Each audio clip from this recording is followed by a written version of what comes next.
send it maybe to you or maybe Nandita Mataji, so you can share it on the group.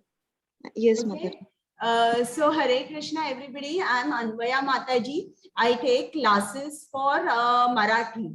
I am sure you're going to miss Rupa Mataji, but I will try my best, and let's have a nice interactive session. So I will start with Mangala Charan, and then we'll start the chapter. I think I'm late by 7-8 minutes. So first, I'm very sorry about that. So I will start with Mangala Charan, and then we'll start the chapter. Hare Krishna. Om Ajnanatimiraandhasya Jnananjana Shalakaya Chakshurunmilitam Yena Tasmai Shri Gurave Namaha. Shri Chaitanya Manobhishtam Stapitam Yena Bhutale Swayam Rupa Gadamayam Dadati Swapadantikam Nama Om Vishnu Padaya Krishna Prishtaya Bhutale Srimate Bhakti Vedanta Swami Iti Namine Namaste Saraswate Deve Gauravani Pracharine Nirvishesha Shunyavadi Paschatadesha Tarine He Krishna Karuna Sindhu Dinabandhu Jagatpate Gopesha Gopika Kanta Radha Kanta Namostute Tapta Kanchana Gaurangi Radhe Vrindavaneshwari Vrishabhanusute Devi Pranamami Hari Priye Jai Shri Krishna Chaitanya Prabhu Nityananda Shri Advaita Gadadhara Shrivasadi Gaur Bhakta Vrinda. Hare Krishna, Krishna Krishna, Hare Hare, Hare Ram, Ram Ram, Hare Hare. Okay, so everyone can see my screen and can hear me well? Yes, Mataji. Okay, so first let's pay our obeisances to Shri Shri Radha Govinda. It is for their pleasure that I'm trying to explain to you this chapter of Bhagavad Gita, and it is their pleasure also that you are coming and listening to the words spoken from the lotus mouth of Shri Krishna.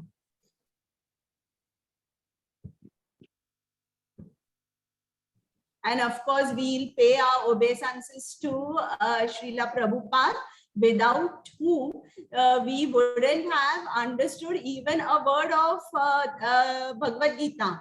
Also, my humble obeisances to Namanishta Prabhuji, who took the initiative to start this Bhagavad Gita 18 days online.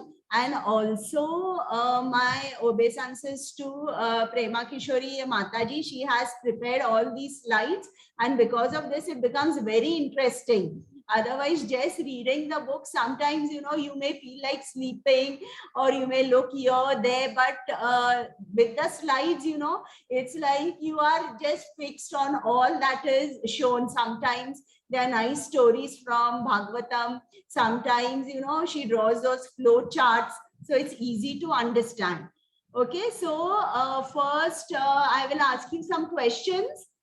You all are ready to answer? Okay, so now can you tell me the name of 4th chapter? Raise your hands or you can answer. My co-host, you can unmute them or take their names so they can answer. I will ask the questions. First question, the name of the 4th chapter. First chapter, Mataji. I cannot hear you. First chapter, 4th chapter. Jnana Karma Sannyasa Yoga, Mataji. Yes. Okay. And now, what is Srila Prabhupada given the name?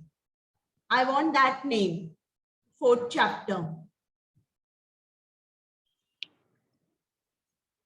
Karma Yoga.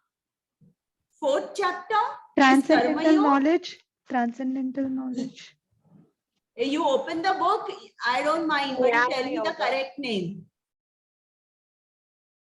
Jnana Yoga. Yes, correct. Jnana Yoga. And now what is the name of this 7th chapter?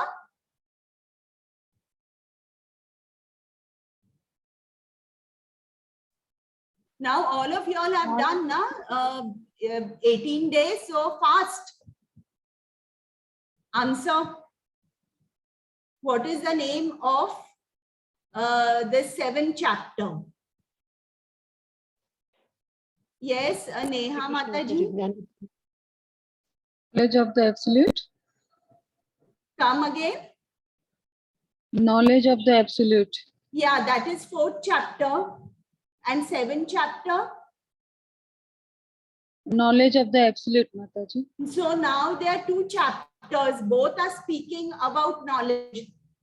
So what is this 4th chapter and what is the 7th chapter? Okay. What is the Sanskrit is name for transcendental. this 7th chapter?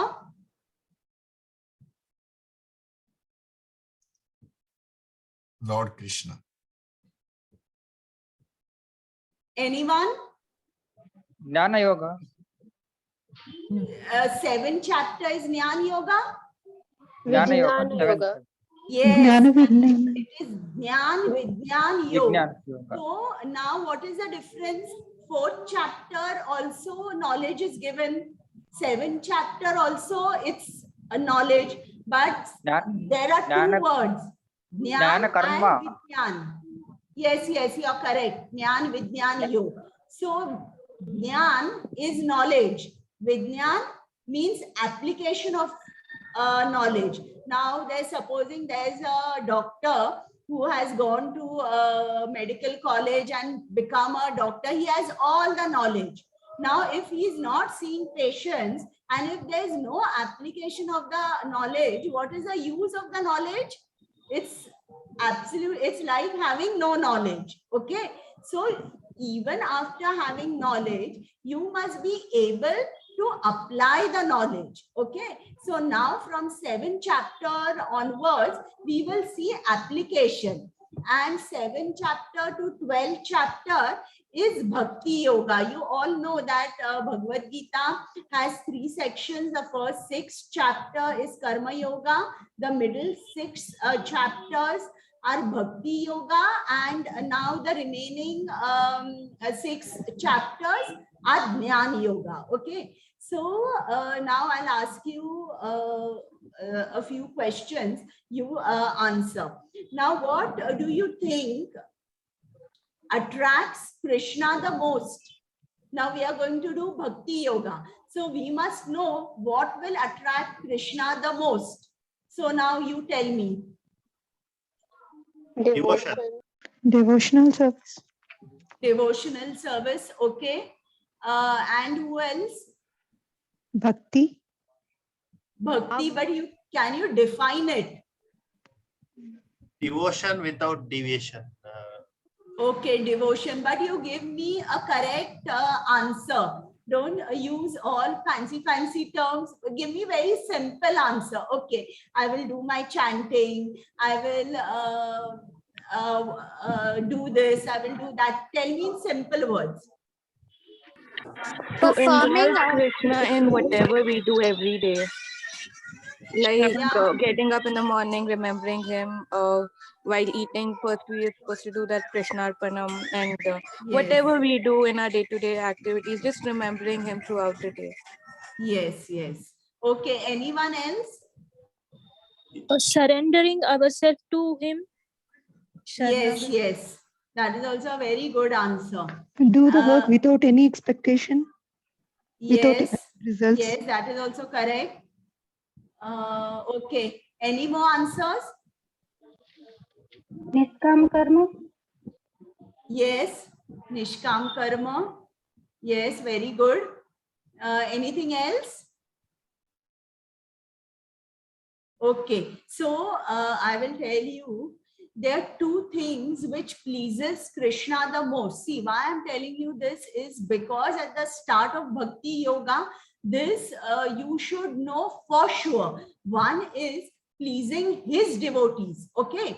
Pleasing his devotees and attracting the conditioned souls back to Krishna's lotus feet. This is very, very important. And remember, the service attitude we cultivate, that attracts Krishna. We are not the seer, but the object of Krishna's seeing. We are not the enjoyer, but we are the object of Krishna's enjoyment. Okay. And so Srila Bhakti Siddhanta Saraswati Thakur has said, don't try to see Krishna. See, any devotee will have this, wish in his mind. I want to see Krishna. More so if you have read the Bhagavatam, 10 canto, or even the other cantos in which the form of Krishna is described. So you do feel that even, oh, when will I be able to see Krishna? But Bhakti Siddhanta Saraswati has said, don't try to see Krishna, but try to behave, act, and live in such a way that Krishna is pleased to see you. And two things which attract Krishna. If you read any story or any life of any pure devotee of Krishna. Now, for example, Srila Prabhupada. So the first thing I said is you have to please Krishna's devotees. You have to give Krishna's devotees lot of satisfaction, lot of happiness, So this is what Srila Prabhupada did. He served his master. Okay, he served his guru. How? Bhakti Siddhanta Saraswati had told him that you go to the Western countries and preach them Krishna conscious life, how to live Krishna conscious life. Tell them about the importance of chanting the Hare Krishna mantra. So Srila Prabhupada did that. Second, what he did, attracted the conditioned souls back to Krishna's lotus feet. So see, so many hippies he converted to happies. So those hippies which were there, they were, like you can say that Jagai and Madai, they were like all Naradhama. But he made sure that he told them, he preached them, he told them the importance of Hare Krishna Mahamantra, and that is how he attracted. And in these two things, Krishna rejoices. So it is service attitude. So wherever, if you see, Srila Prabhupada has always told his disciples, you distribute my books.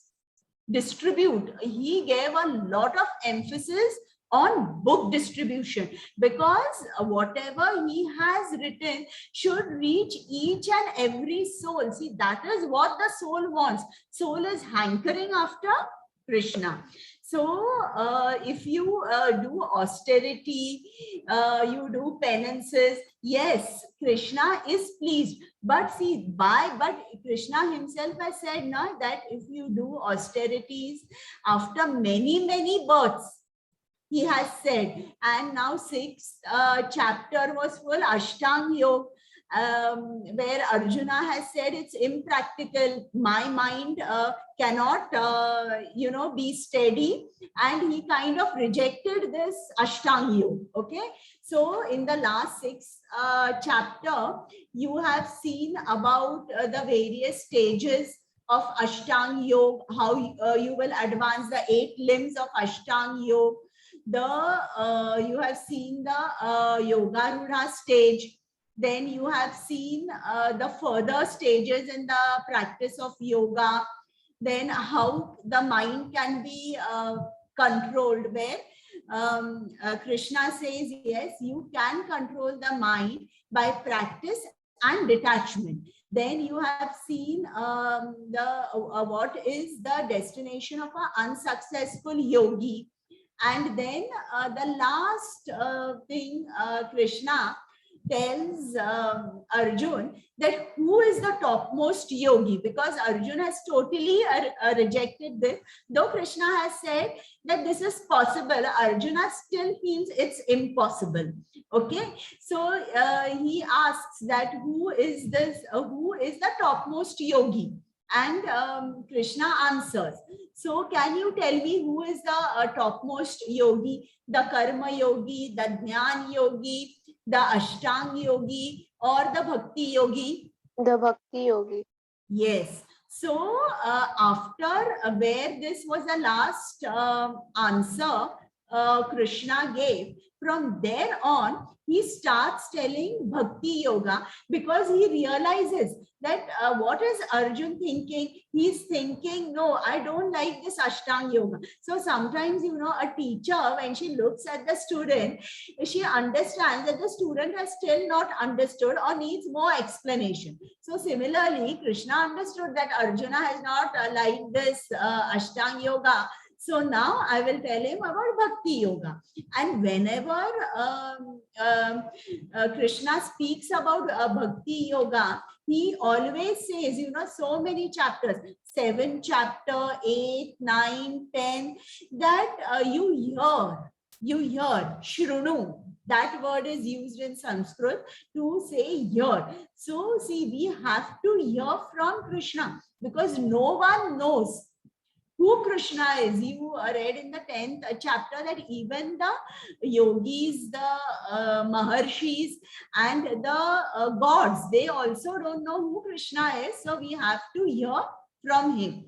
So now Krishna is telling us all about himself.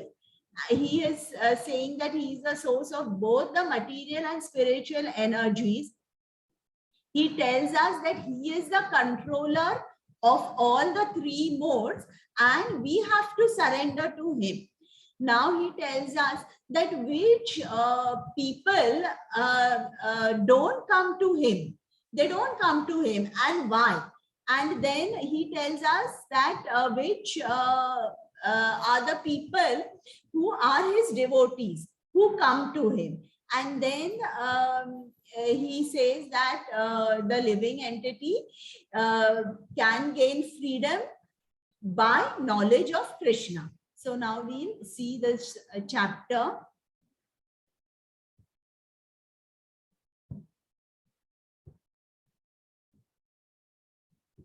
Okay. So in 6.47, Krishna has said that the Bhakti Yogi is the topmost yogi. So here now we'll just see this. So who is this Bhakti Yogi? A yogi who always thinks of him in devotion and concentrates on him in full faith.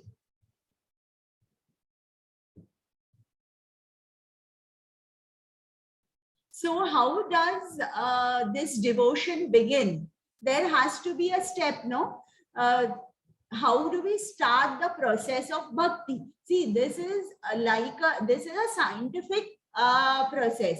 Each step you climb, you gain a little more faith. Once you develop faith in Krishna, you get the taste of his name. Once you get the taste of his name, you get the love. So it's not like suddenly you can climb on the final step and say, okay, I just want the love of Krishna. You have to go step by step. So the way to know Krishna is by Shravanam, or hearing. So we have to know Krishna as the source of matter and spirit. Who is Krishna? He controls the modes of material nature. Why do we have to know this? Because we all are bound by the modes of material nature. We cannot free ourselves and we cannot free anyone else also. But who can free us? Only Krishna can free us. So we know anytime we are in trouble, not always that we will get help from our family, from our relative, but surely we can get help from Krishna. Now, who are the impious? So he has said that who are the 4 people who don't surrender to him. And then he has spoken about why the impious don't surrender to him. They surrender to demigods and impersonalism. And then bewilderment of living entities and the freedom, the living entities will be liberated by knowing about Krishna. Okay, so now we'll see this first verse. I will just read. The co-host, do you all read the translation? Or it is Mataji who reads? You can hear me? Chaitali Mataji? They are muted or? Yes, we can hear you, Mataji. Okay. Neha Mataji, who reads the shlokas and translation? Mataji, Rupa Mataji is only Okay, reading okay, everything. okay. Then I will read. Shri Bhagwan Uvacha Maya Sakta Mana Partha Yogam Yunjan Madashrayaha Asamshayam Samagram Ma Yatha Jnasyasi Tachrunu. So here Krishna is saying, now here, O son of Pritha, how by practicing yoga and full consciousness of me, with mind attached to me, you can know me in full, free from doubt. So this hearing is very, very important. From which source are we hearing? It is very important. Otherwise, if we do not hear from any bona fide source, that means from our ears, poison is going. And in such a poisonous place, bhakti can never bloom. So we have to make sure we hear from the right source. Okay, you don't see whenever, see, supposing if you switch your TV channel and you see some spiritual channels going on, like there is Astha and Satsang, you never hear from them. Never hear, because we don't know whether they are in the bona fide parampara. And once you taste whatever Srila Prabhupada has given us, that knowledge is superior, that is uncontaminated. So we must always develop a taste to hear from our spiritual master. Okay, so Lord Krishna, he is the absolute personality of Godhead, the absolute truth. How is he recognized? He can be recognized in 3 stages. The first is the Brahman stage, which is the impersonal Brahman, or it is the light that is emanating from his body. So this realization is a partial realization. In the Brahman realization, you can realize only the Sat or the eternal. Sat means eternal. The Sat potency of the Lord. Lord Krishna is Satchidananda. So only when you go to the last stage, the Bhagwan realization, that is the stage where you develop a relationship with Krishna and you experience the bliss in that relationship. Okay, the second realization is Paramatma. That is, you realize the Sat as well as the Chit potency. This Paramatma, who is living in the heart of every living entity, is Kshirodakshaya Vishnu, and he is there in the 400 form. So just like the first, you realize that it's day because of the sunshine. Then if you go out in your balcony, you look up, you realize that there is a star called the sun. It is round, and from that place the sunlight is coming. So that is again partial realization. But to go on the sun planet and see the sun god is complete realization. So when you go to the last or the final stage of realization, which is Bhagwan realization, that is the time you realize the Sat potency, Chit potency, as well as the Ananda or the bliss. So the you realize that Krishna is eternal. The Chit means he's full of knowledge, and Ananda means he is full of bliss. Okay, so now we all know, at least theoretically, that we are not the body, we are the soul. So now there are different yoga processes for self-realization. Okay, so this is Jnana Yoga, then is Ashtanga Yoga, and this is Bhakti Yoga. So these are the three main ways by which you can realize God. So I told you Jnana Yoga and Ashtanga Yoga is partial realization, because in both you are not realizing the bliss of Lord, and that can be recognized only when you do Bhakti Yoga. So how do you do Bhakti Yoga? Now we will be discussing in full chapters 7 to 12. You concentrate, focusing mind on Krishna.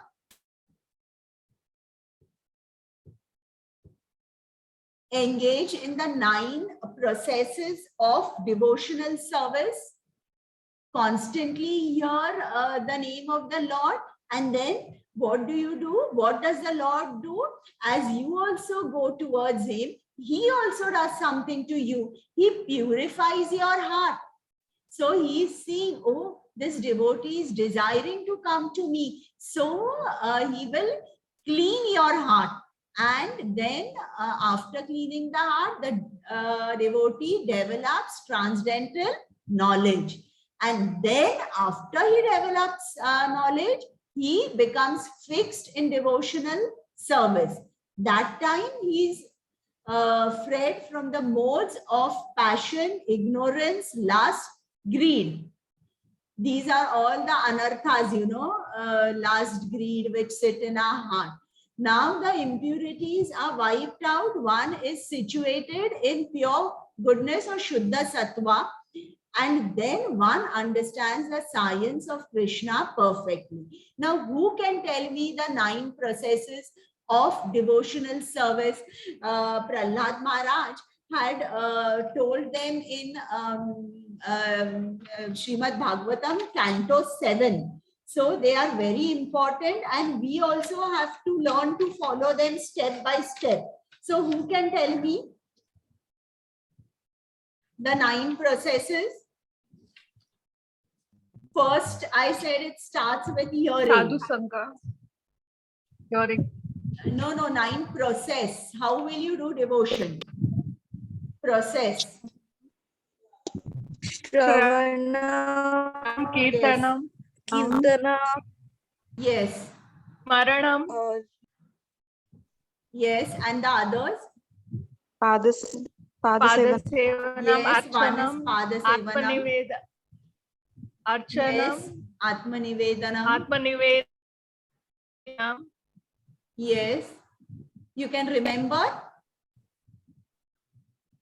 Okay, I'll say the shloka which Prahlad Maharaj has spoken in Srimad Bhagavatam. Shravanam Kirtanam Vishnu Smaranam Padasevanam Archanam Vandanam Dasyam Sakhyam Atmanivedanam. See, continuously you have to hear. And who you have to hear? You have to hear a pure devotee. The words coming out of the lips of a pure devotee. Only then the impurities in our heart will be cleaned, and then, you know, we can be fixed in the devotional service and then understand the science of Krishna.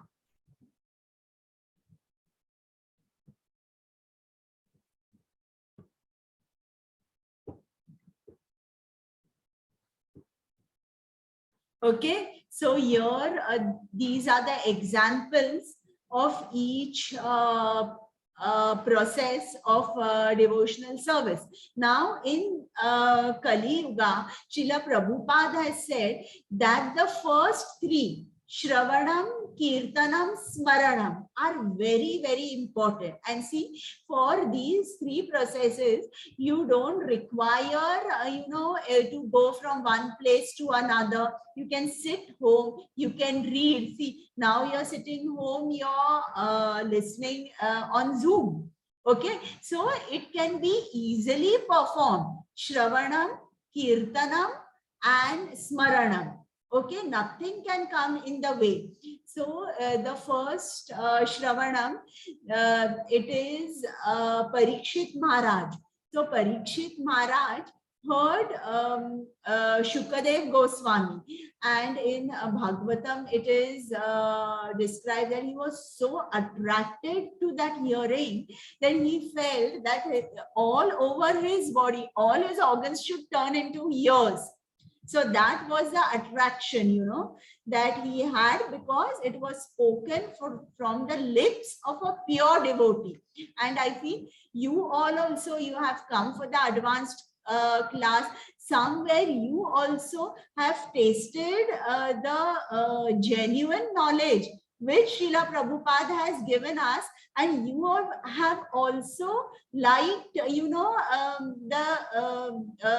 words that Srila Prabhupada has spoken, and somewhere, like Parikshit Maharaj has got attracted a very, very small way. We also have, come here again. See, there are so many co-hosts coming again and again. They are giving their service because the taste has been developed, because this knowledge is unadulterated.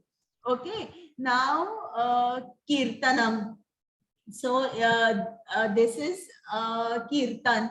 So we all enjoy the Kirtan when someone comes and sings. It's really so melodious, and your mind immediately becomes very calm. Remembrance. When we do our japa, we are remembering the Lord. So this also method is very easy in Kali Yuga. Now Pada Sevanam. Pada Sevanam is Lakshmi Mata. She has shown us that by Pada Sevanam also you can reach Krishna. Okay, now Archanam. Archanam means going to the temple and,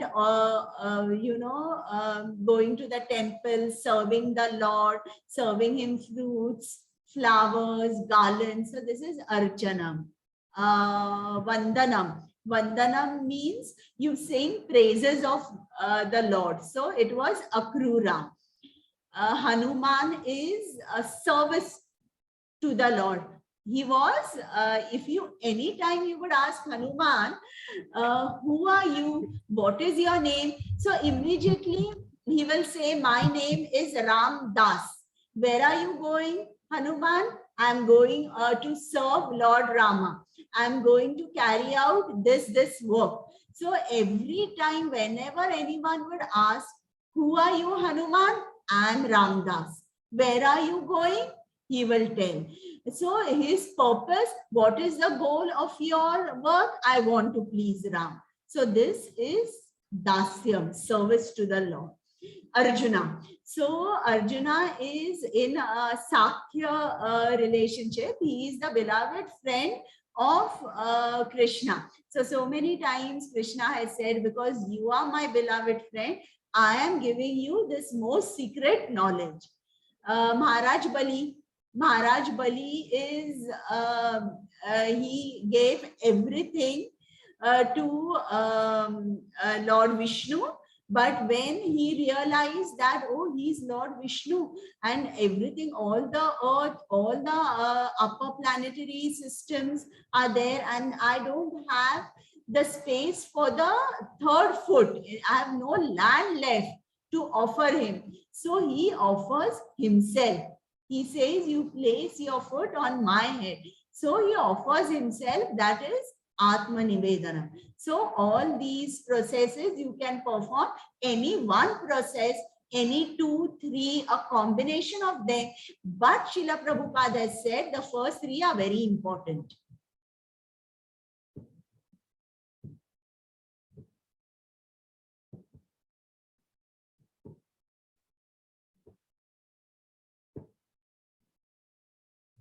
Okay, this is 7.2. Jnanam teham savijnanam idam vakshami asheshataha yajñatvaneha bhuyo jñatyam avashishyate.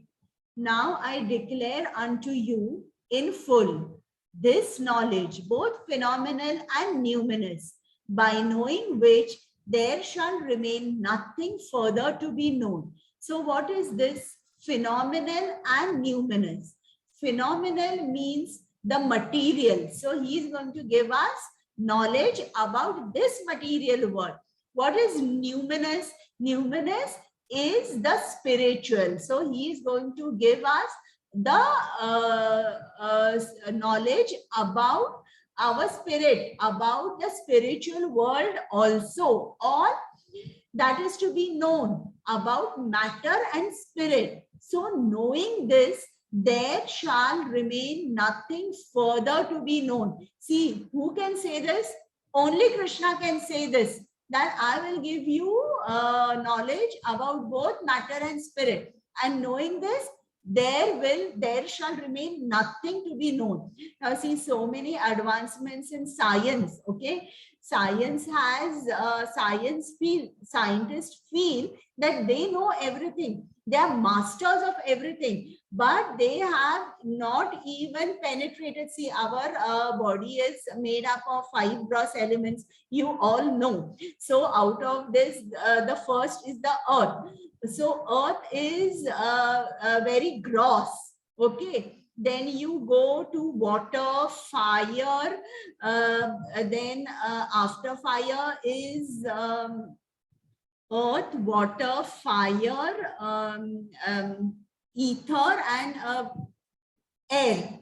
Air and then ether. So you go from gross to subtle.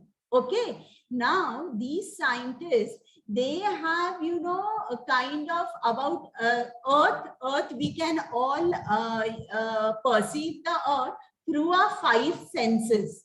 Okay, you can touch the earth, you can feel the earth, you can smell the earth, you can even taste the earth. We know you all know the story now, how Krishna, when he was a small baby, put a lump of earth in his mouth. So so earth, by all the 5 senses, it can be perceived. Now you move to the next element, water. So can you smell water? Tell me. No. No. So one sense is removed. So that way, when you go one sense is removed. And now you come to ether or space. Now space, the scientists have not been able to reach till there. Earth, yes, they've got a mastery. They can also say when there will be earthquake in this particular place. Water, even water they've got, they've mastered. Fire, yes, that also they have, you can say that they have penetrated. Science has penetrated fire. Then there is air. Yes, they know the pressure of air, and they know what are the constituents of the air. So yes, there is some penetration, but ether is very subtle. See, still in physics, there are 2 theories, classic physics and quantum physics. So quantum physics says that ether or space is not empty, whereas classic physics says it's empty. So see, there they have not penetrated yet, okay, in that space. So subtler than ether is mind, intelligence, and the ego. So there, this totally science has not penetrated. But here you see that Krishna is telling us, he will tell us knowledge, both matter and spirit, that too in totality. He's not going to leave anything.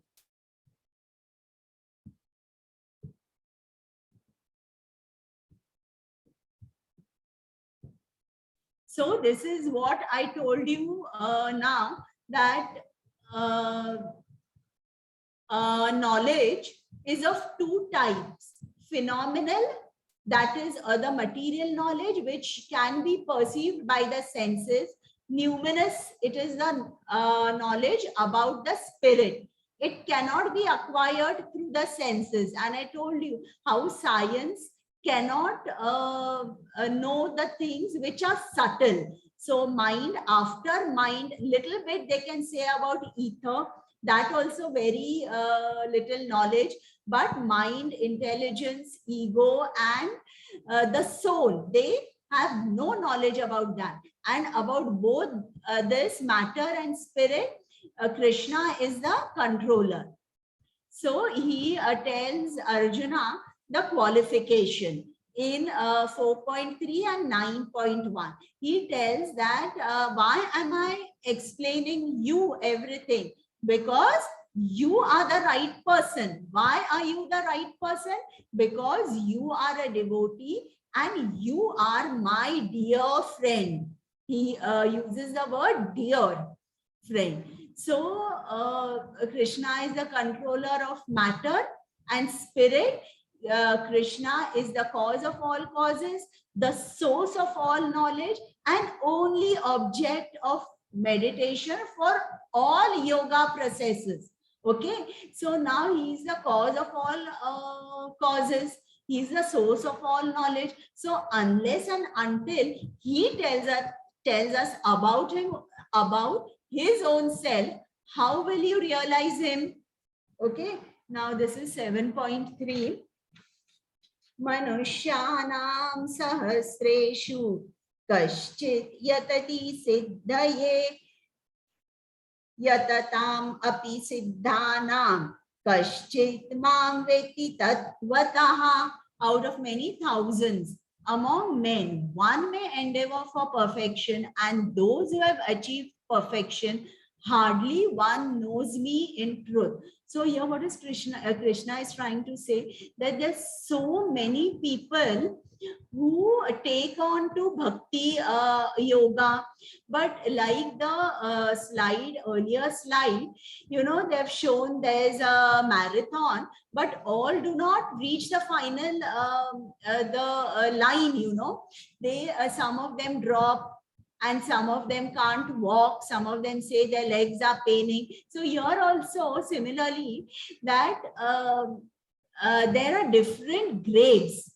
Okay, when we start going closer towards Krishna, we realize that still there are so many animal-like desires. You know, these people who, you know, have these animal-like desires are called Dvipat Pashu. So what are they doing? Eating, sleeping, mating, defending. So they will never go to Krishna. They are Dvipat Pashu. They are going to remain like this only. Now, out of so many, you see there are only a few who want to understand Krishna, who really want to understand who am I.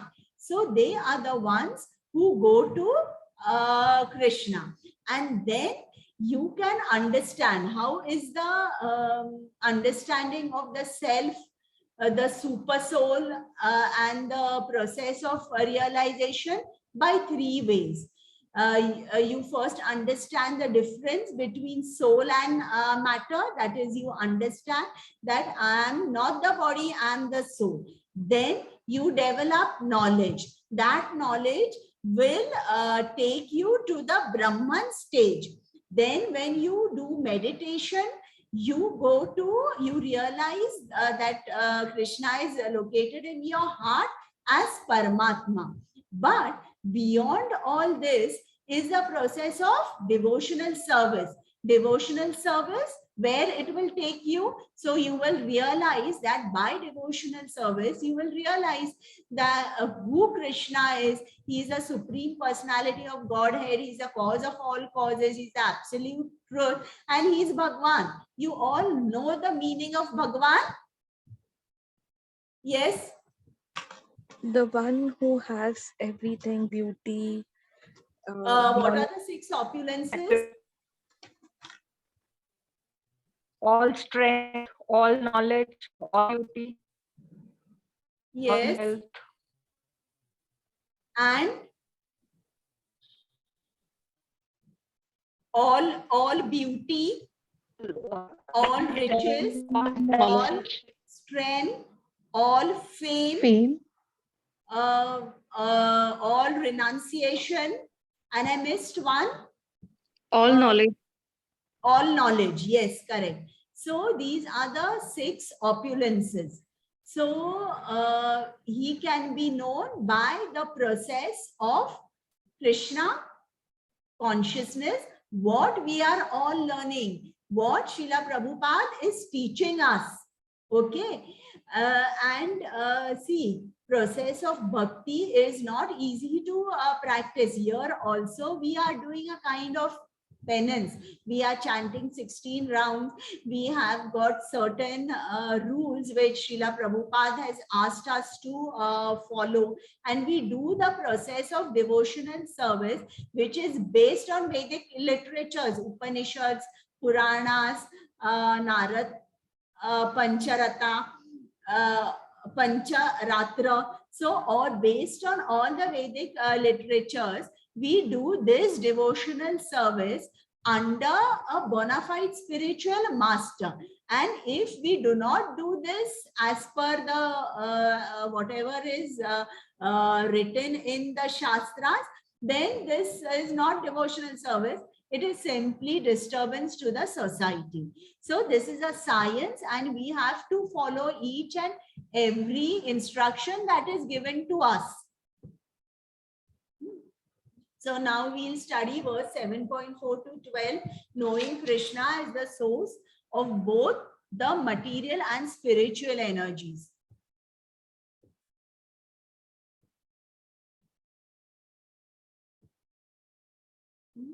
So I will read now. Bhumirapo nalo vayu ham mano buddhirevacha ahankara iti yam me bhinna prakruti ashtadha. Earth, water, fire, air, ether, mind, intelligence, and false ego all together constitute. Together, these 8 constitute my separated material energies.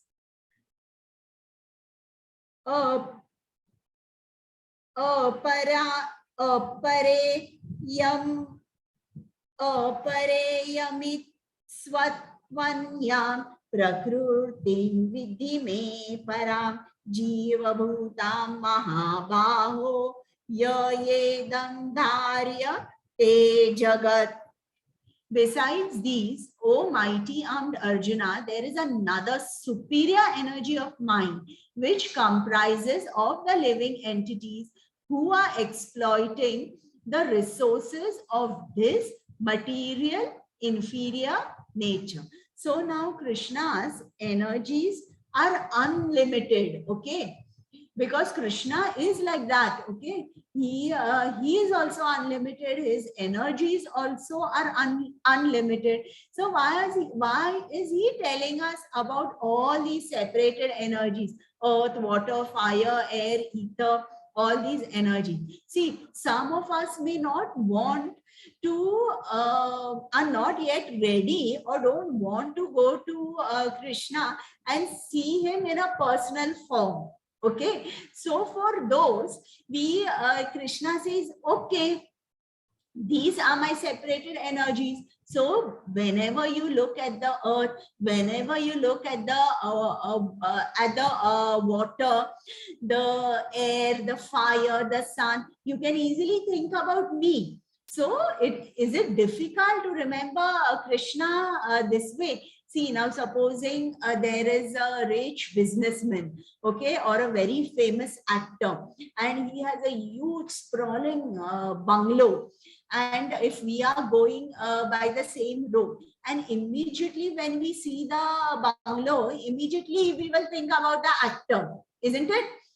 Similarly, so whenever we see the earth now, if we are traveling and we see nice farms, or if you go high up on a mountain and you see from up, you see a nice river flowing, you know, so aren't you attracted? Don't you just think who has created this? Tell me.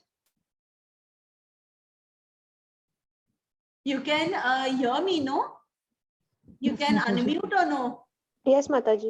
Yeah, so tell me, when Yes, you Mataji. see nice farms, when you go on the mountain, when you feel the air, you see rivers, don't you immediately think about Krishna? If not Krishna, at least you think, oh my God, you think about the creator behind this? Yes, Mataji. Yes, So Mataji. that way, Krishna wants us to think all the time. So there are some people who may not go to him. So for them, Krishna says, okay, you think about my separated energies. So these are his 8 separated material energies. Now, Krishna has said there are another 2 energies. Now, supposing, you know, these children who go to school, they have got a classification in the animal kingdom. No, they have got animals, birds, reptiles, and all such animals. But they have got other way classification also, na? Like those who are warm-blooded, those who are cold-blooded animals. So that way, Krishna's energies are unlimited. Classification is really not possible. But some of the important things Krishna is telling us. So there's another way you can classify Krishna's energies. How? So he has said there are 2 energies. One is para and one is apara. Okay. So the para energy is the superior energy and apara is the inferior. So the superior energy or the para energy comprises of all living entities, including the demigods.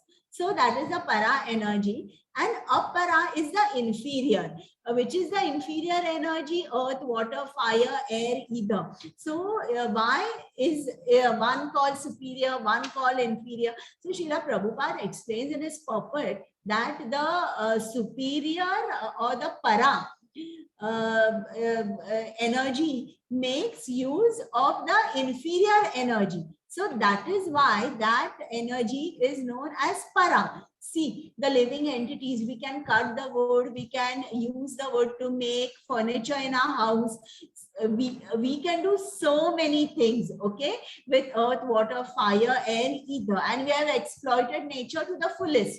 Even a small ant uses the earth to make such a big house, you know, the ant hill, for itself. So any living entity is known as para because it is making use of the inferior energy.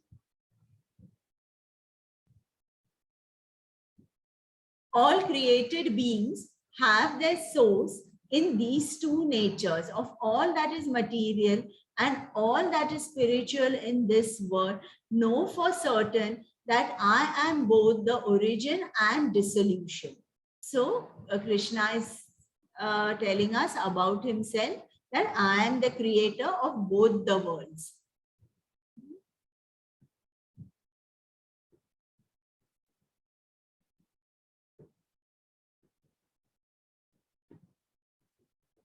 Okay.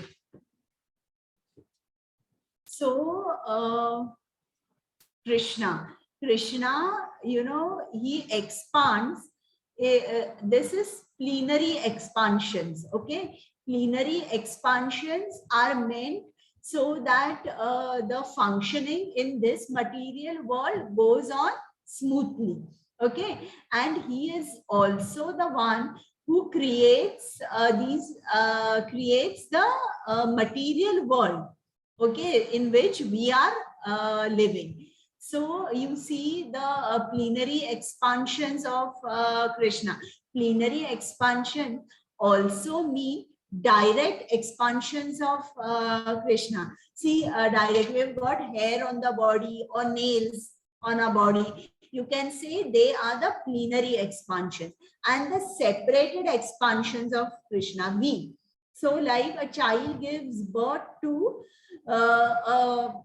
to a baby. So that baby now is separated, though it is always connected to the mother, it is a separate entity. So that way, these are the plenary expansions or the direct expansions. So the direct expansions or the Purush incarnations, the major ones which are there, are Mahavishnu, who creates the total material energy, the Mahat Tattva. Mahat Tattva is the raw materials which are required to create the material world.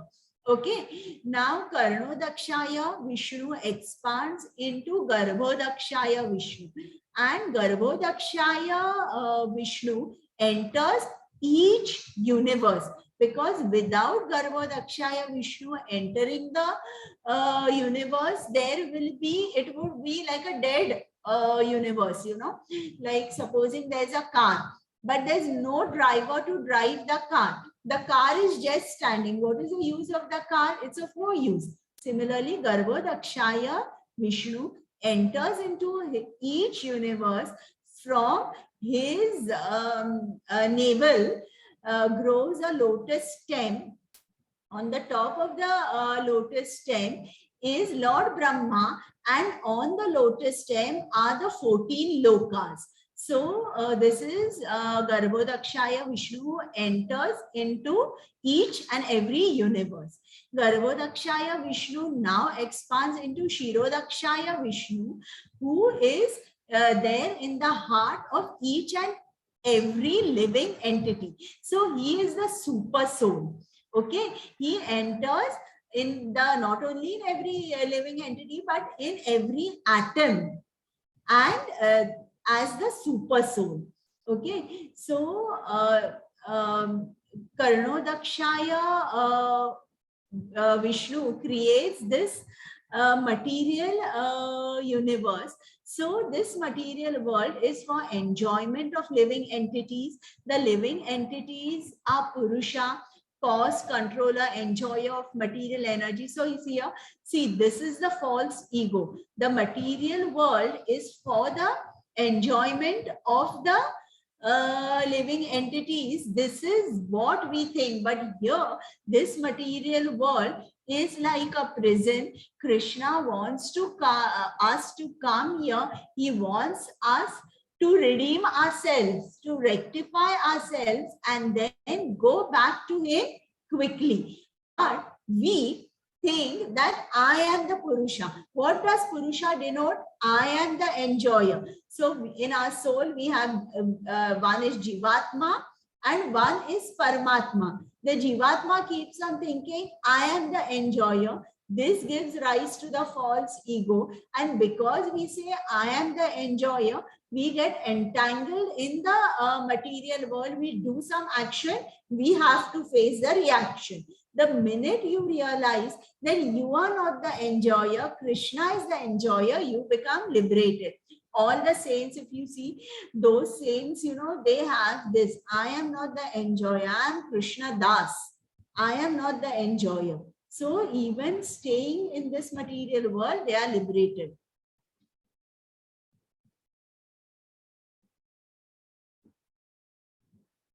Okay, so how is Krishna's material creation?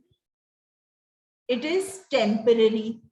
All activities are directed by the three Vishnus, Karnodakshaya, Garbhodakshaya, Kshirodakshaya. The ingredients of the material world are the separated energy of the Lord. We saw the 8 separated energies of the Lord, which are earth, water, fire, air, ether, and the subtle are mind, intelligence, and false ego.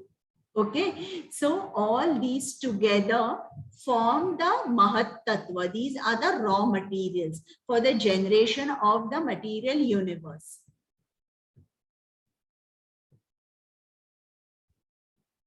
Okay, now besides the inferior energy, Lord Krishna's superior energy, which are the living entities. So now again I said Krishna's energies, there are so many, but the main energies are Krishna's energy is divided into 3 main energies. Just for the purpose of understanding, only we take 3 main. The Antaranga or the internal energy, Tathastha Shakti or the superior energy, the Bahiranga Shakti or the external energy. Now, this Bahiranga Shakti is the material world. Okay, so it is both gross and subtle, which I have explained to you. Now, the soul is the marginal energy. You know, on the bank of the river, so this word is used, tat. So we say that on the bank of the river, if you ever stand, sometimes you will feel that your leg is in water, your leg is on land. So a jiva's position is like that. He has the free will. He can either go in the Bahiranga Shakti, which is the external energy, or in the Antaranga Shakti. But in the conditioned state, the jiva is exploiting the material world. He wants to enjoy through his gross and subtle senses. Okay, but for him, liberation means he has to be free from the material illusion I and mine.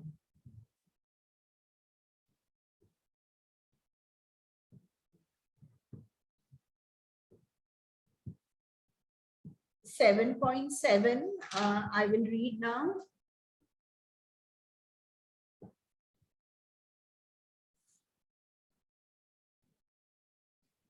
Mattaha para taramnyannat kinchit asti dhananjaya mai sarvamidam protam sutre mani gana iva.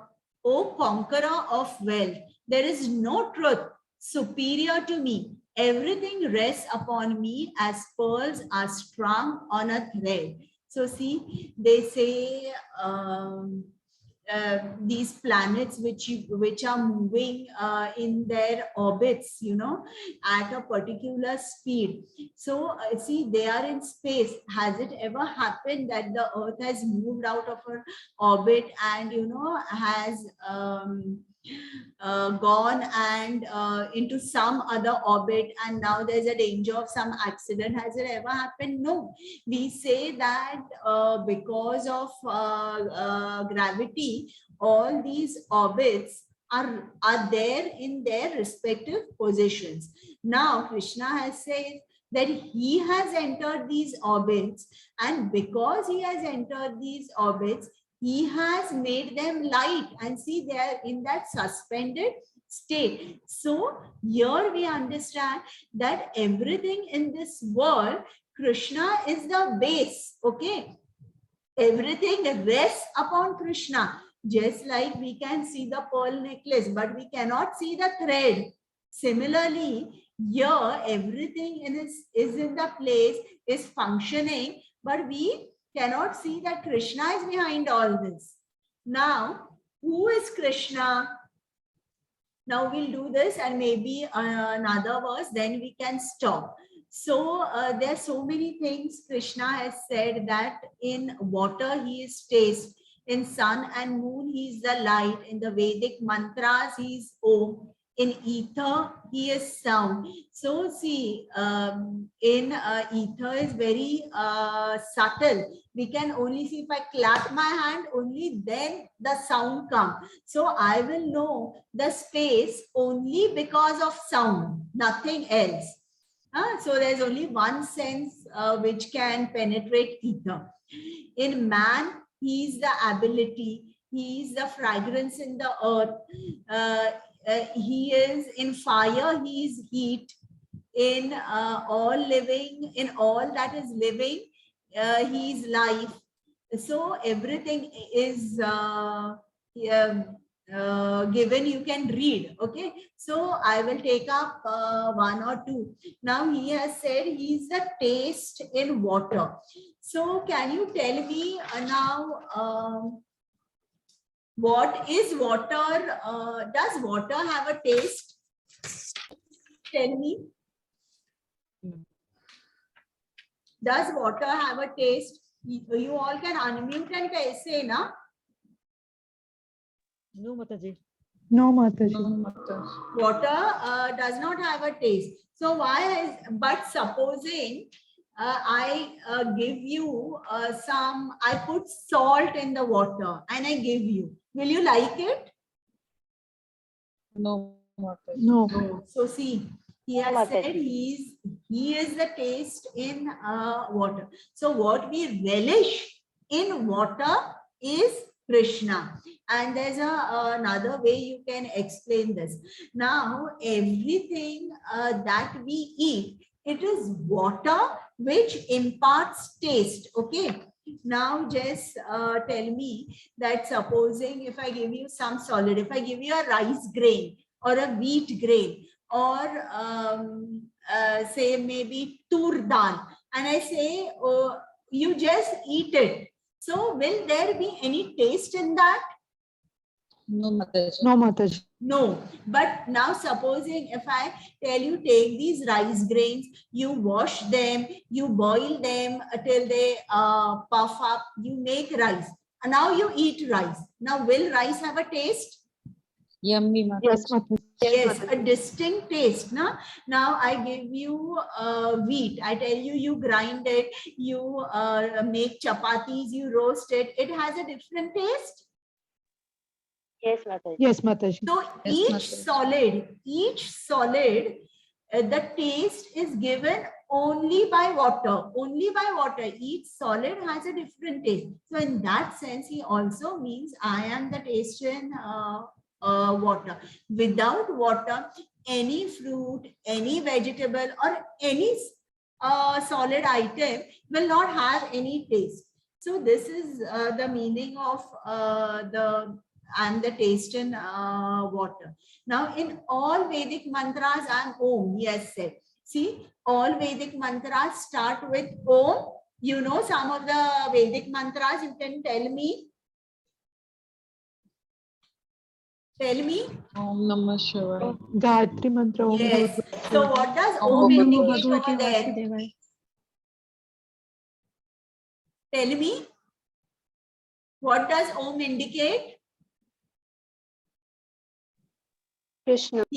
Yes. So Om Bhagwan. Namah Shivaya. So it indicates, Krishna indicates his superiority to all. Whenever you chant Vedic mantras, when you say the word Om in the beginning, it means you're paying your obeisances to Krishna first. Okay? So he says, I'm Om. Then he says, I'm the ability in man. So here, see, when you look at someone who maybe has a very good voice, who's singing, he's a very good painter, or he's a very good orator. So immediately you say, oh my God, this man is so talented. And that time, when you say this, you immediately say, oh, this ability is coming from Krishna. So when you recognize the ability belongs to Krishna, that time the envy, if any, in your heart just leaves the heart, because you are saying it's coming from Krishna. That time you will never envy anyone in your life. So he is the ability in man. So there are so many things he has given. We know that in all existences, he is the seed. Whenever you see an intelligent man, you know, oh, this intelligence is coming from Krishna. All powerful men, he is the prowess. So here, what does it mean? See, there are so many powerful people. You see the Kshatriyas, they are very powerful, but they must use their power to protect 4 kinds of people. 4 kinds of people are considered to be weak. Who are they? The small children who are helpless, the old, okay, the old also don't have any strength, the women and the sages.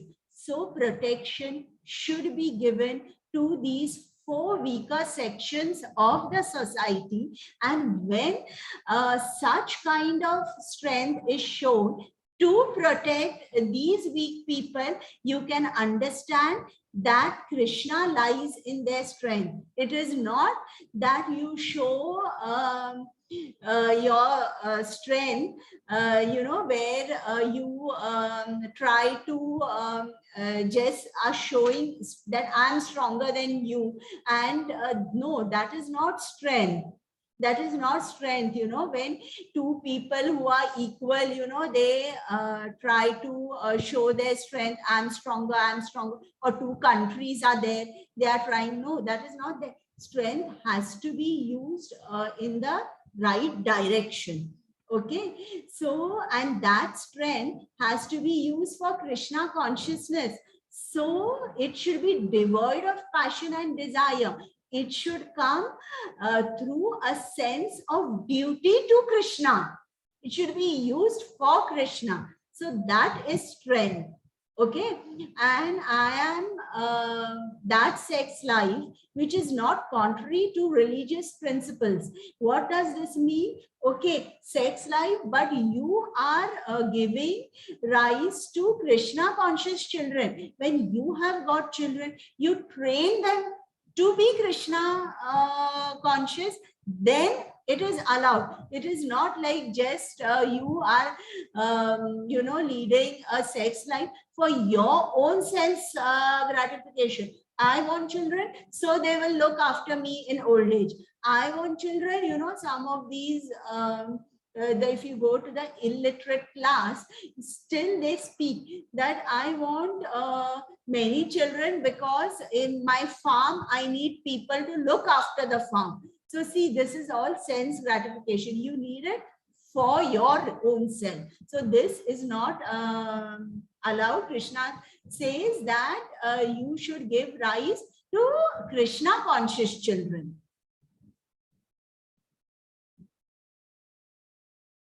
Now this is 7.12.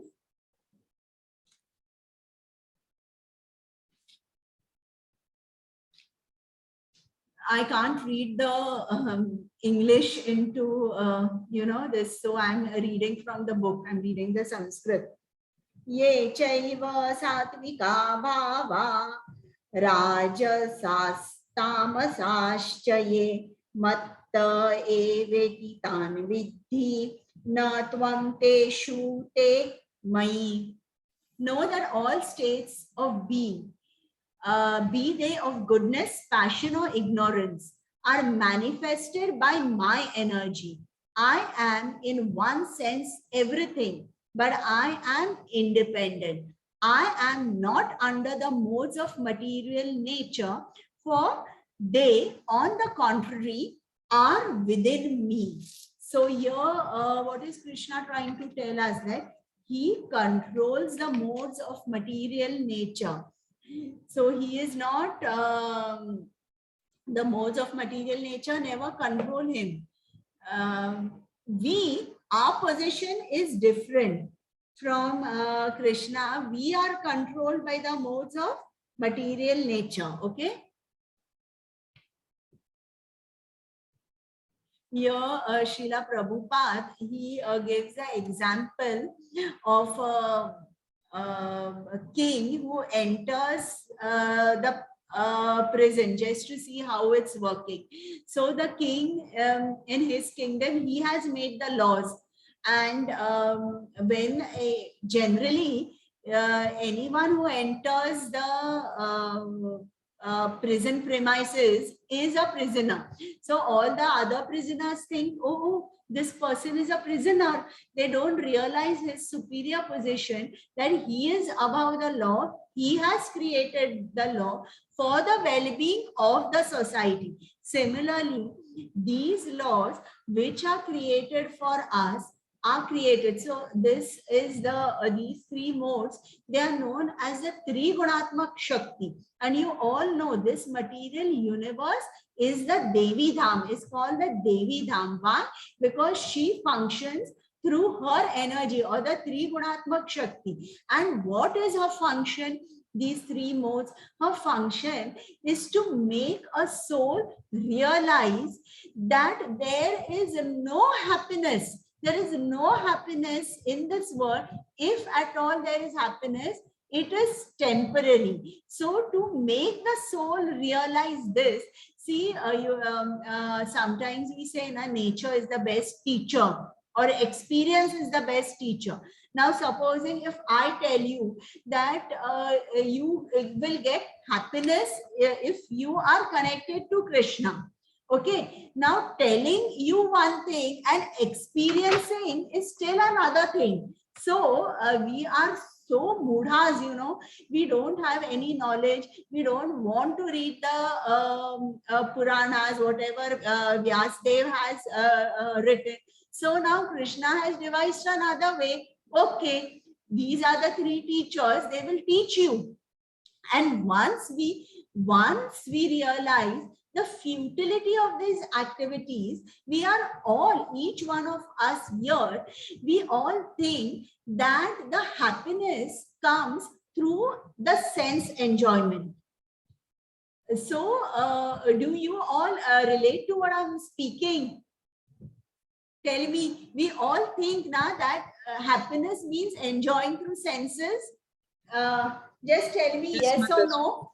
Yes, Yes, Mataji. Mataji. Yes, so we realize it, but soon we also realize the futility of sense enjoyment. It is temporary and it has actually no value. And if you see, you know, our senses have got a very limited capacity to enjoy, very limited. Okay, now supposing if I say that, supposing if you like gulab jamun, now I will give you gulab jamun every day. Tongue likes gulab jamun. Huh? So that is the object for the sense enjoyment, object of the tongue. Every day, one day you will really say, oh wow, you'll have 10 gulab jamun. Second day, 10. Third day, you will say, give me 8. Fourth day, you will say, give me 5. But after 10 days or after 1 month of eating gulab jamun every day, you will say, for the rest of my life, I'm not eating gulab jamun. Correct? Tell me. Yes, Yes. Mataji. Yes, Mataji. Yes, Mataji. see. So that is your sense enjoyment. Okay, the capacity is very limited. And here, when we realize that the happiness is not the function of the senses, happiness is the function of the soul, that time we get connected to Krishna. Immediately when we get connected to Krishna, we are, Krishna takes care of us, and these three gunas, the modes, they can never bind us. They can never bind us. But we have to learn through our experience, isn't it? If anyone comes and tells that you don't do this, you don't do that, we are in Kali Yuga, Sumanda, this is what Vyasdev has said in Srimad Bhagavatam. So we cannot, if anyone tells us, we will not follow. So experience is the best teacher.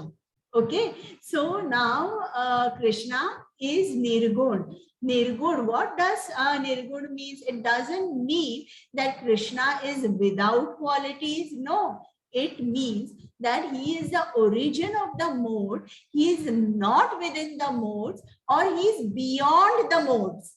It doesn't mean he doesn't have qualities. He is beyond the modes.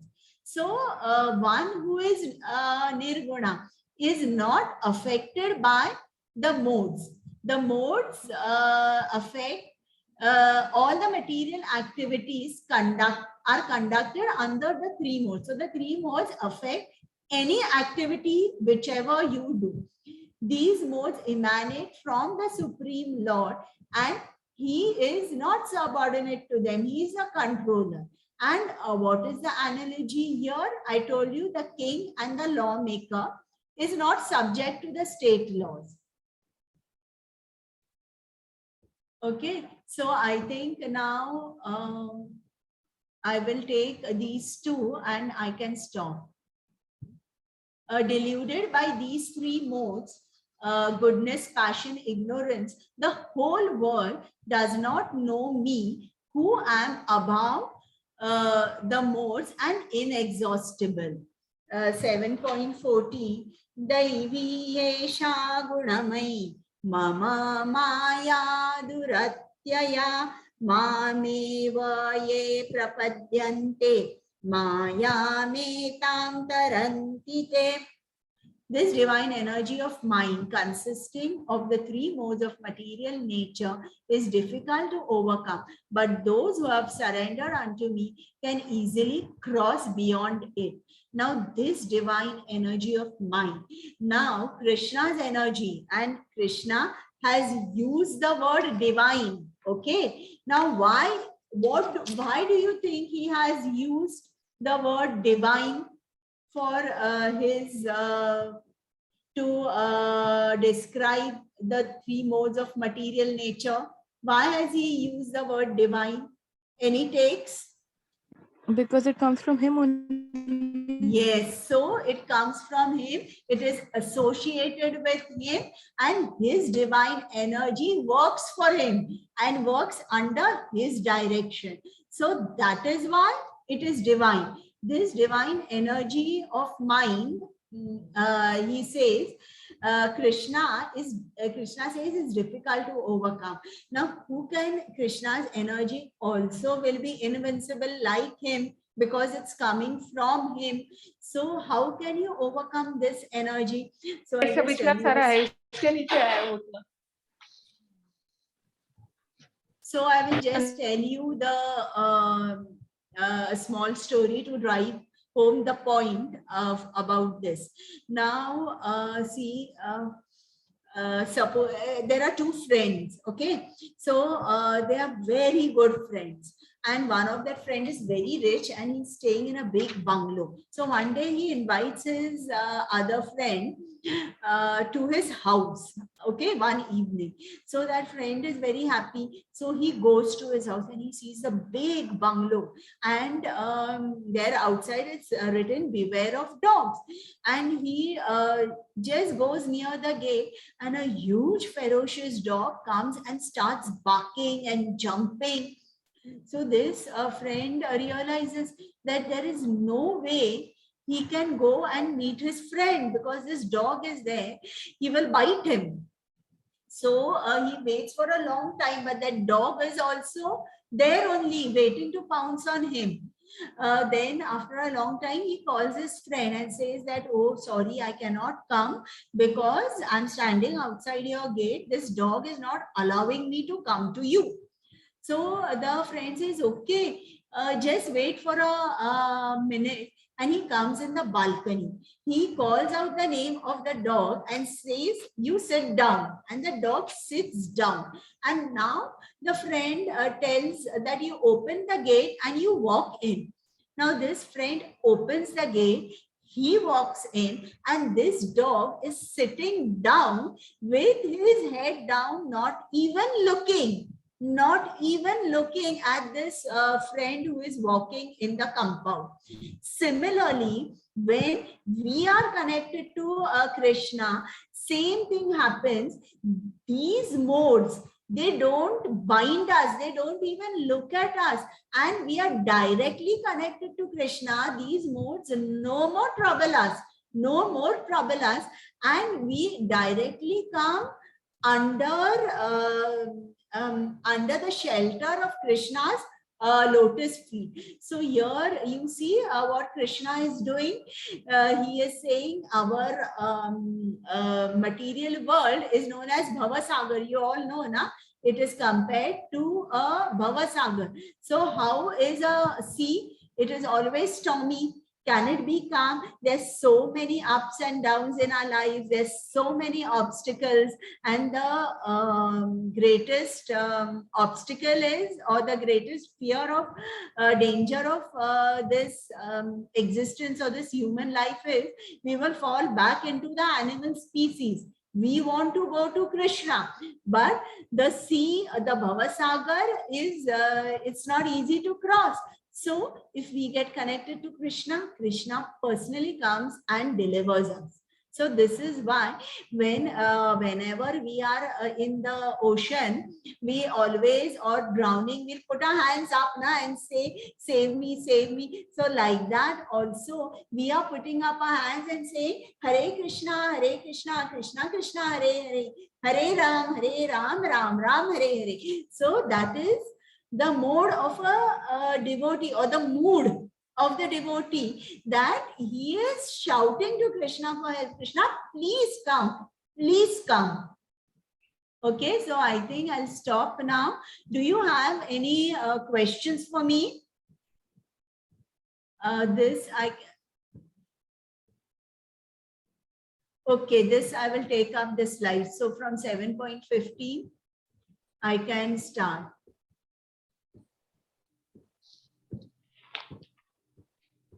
Okay, now Krishna explains how to get free from the modes.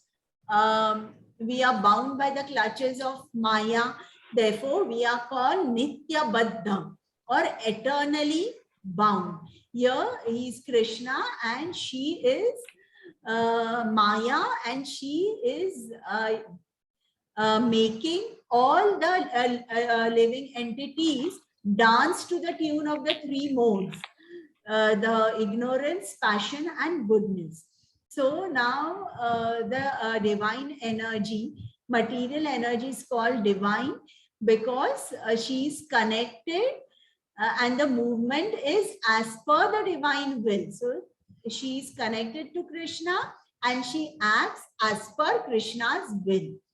What is the meaning of guna? Guna means in Sanskrit rope. So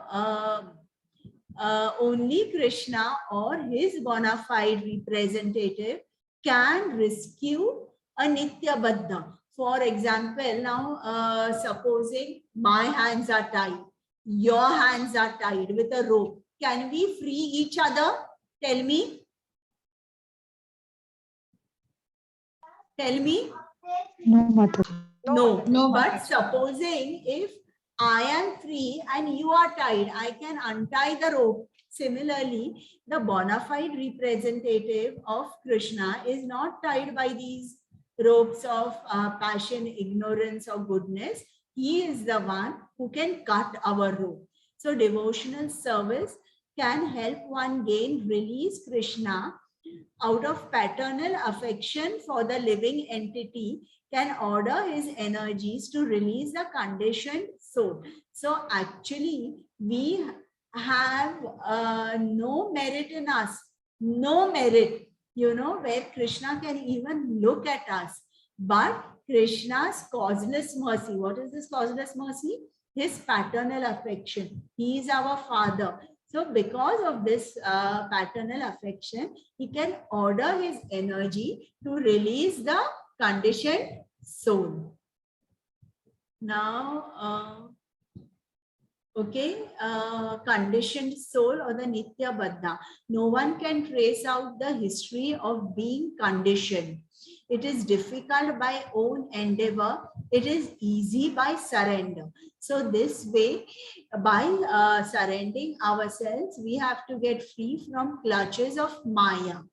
Mam eva ye prapadyante. Surrender to Krishna. So, I will take this section D tomorrow. So do you have any questions?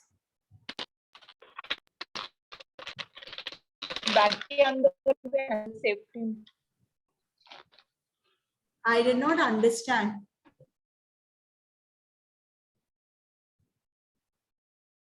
Okay, any questions?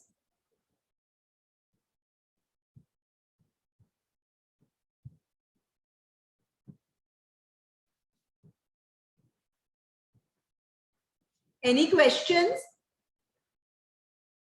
No questions? I hope you all understood what I was teaching. Yes, Mataji, we are understanding. Yes, Yes, Mataji. Mataji. Okay. So we will meet tomorrow, same time. Yes, Mataji. Okay, Mataji. Okay. Yes, Mataji. Okay, okay. So if you have any questions, you can ask tomorrow. So should I end the class now?